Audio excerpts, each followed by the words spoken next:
Dictation start होगा 5 second बाद। Start. किसान आंदोलन का लगातार बढ़ते चले जाना न तो फायदेमंद है और न अनुकरणीय।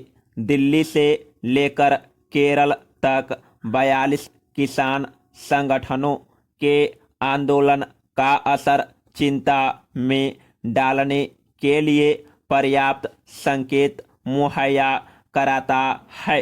हालांकि यह सकारात्मक बात है कि भारत बंद शांतिपूर्ण रहा। न किसानों की ओर से उग्रता दिखी और न कहीं प्रशासन ने आपा खोया।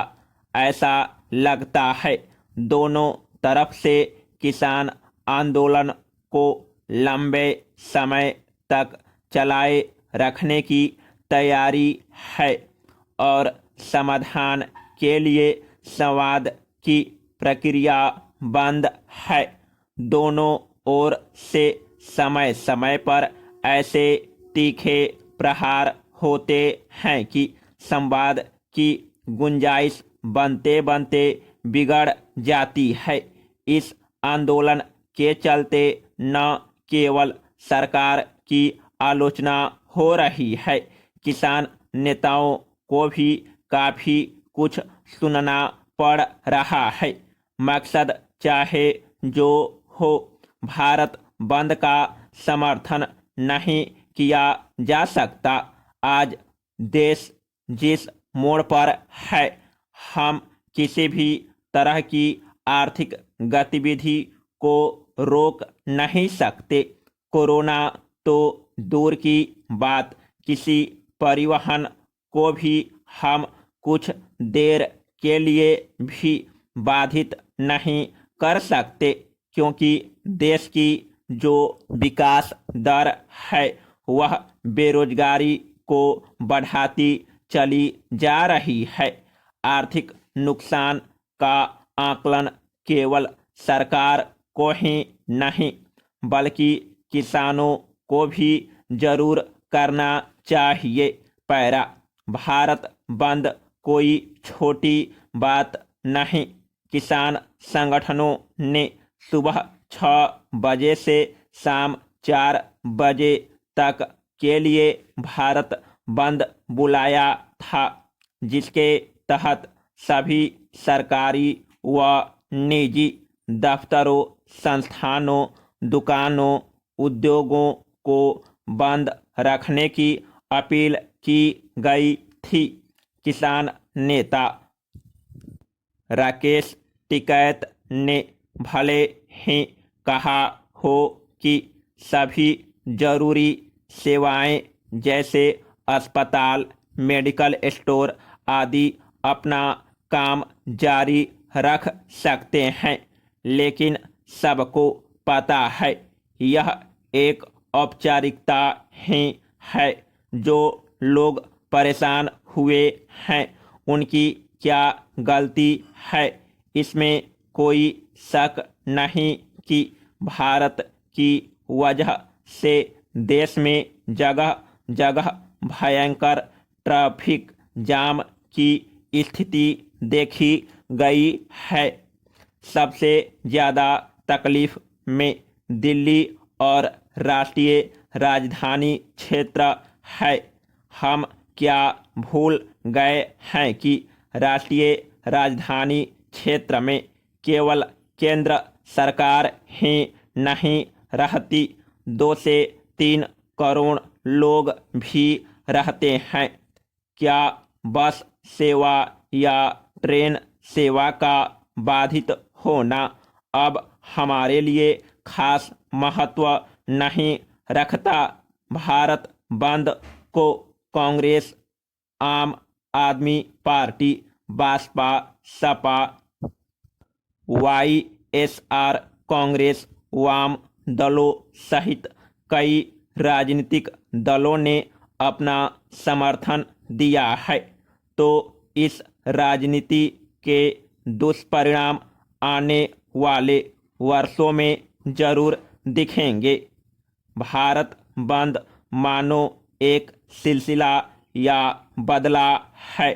किसान नेता भी यही बोल रहे हैं कि हमने भाजपा से यह सीखा है।